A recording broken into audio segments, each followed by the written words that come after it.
The rain lashed against the windshield of my car, blurring the world outside into a watery canvas. I was driving alone on the interstate highway, my headlights slicing through the darkness and the rhythmic patter of raindrops on the roof the only sound. I had to report back to the camp, and this late-night drive was an eerie necessity. Halfway into my journey, I noticed a sign indicating a diversion from the highway due to an accident up ahead.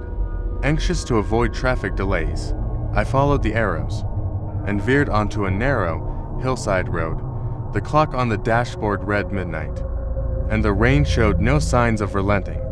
As I navigated the winding road, the world around me transformed.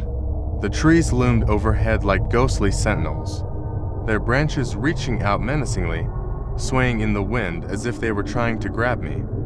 The atmosphere grew thick with an unexplainable tension, and a shiver ran down my spine. Suddenly, the cab I had left on the front dashboard flew off and landed with a soft thud in the back seat. I swerved a bit, but managed to regain control of the car. My heart raced, trying to find a rational explanation for the strange occurrence, but I couldn't. The interior of the car grew unbearably cold. I checked the thermostat. It was still set to a comfortable temperature. Yet, icy tendrils of dread crawled up my spine as I realized I was not alone. The sensation of another presence in the car was undeniable. It felt like someone was sitting in the back seat, but I was too terrified to turn around and look. I leaned my entire body forward, as close to the windshield as possible, avoiding the rearview mirror like the plague. The road ahead seemed endless, the twists and turns never ending. My heart pounded in my chest, and I could hear my own labored breathing, filling the car's now chilled interior.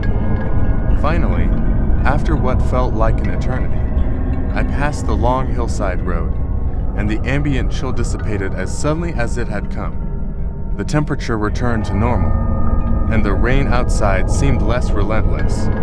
I couldn't explain it, but it was as if I had crossed some invisible threshold, leaving the eerie presence behind. Relieved, I continued driving, my knuckles still white from gripping the steering wheel so tightly. I finally reached the camp, parked my car, and sat there for a moment, trying to catch my breath.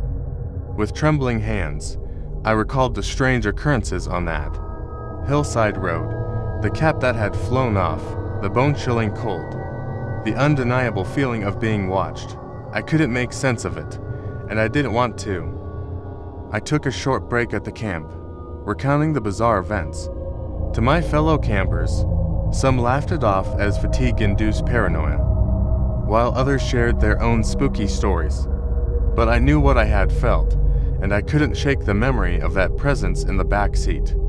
I felt grateful that nothing had actually happened, that I had reached the camp safely, and that there had been no accident.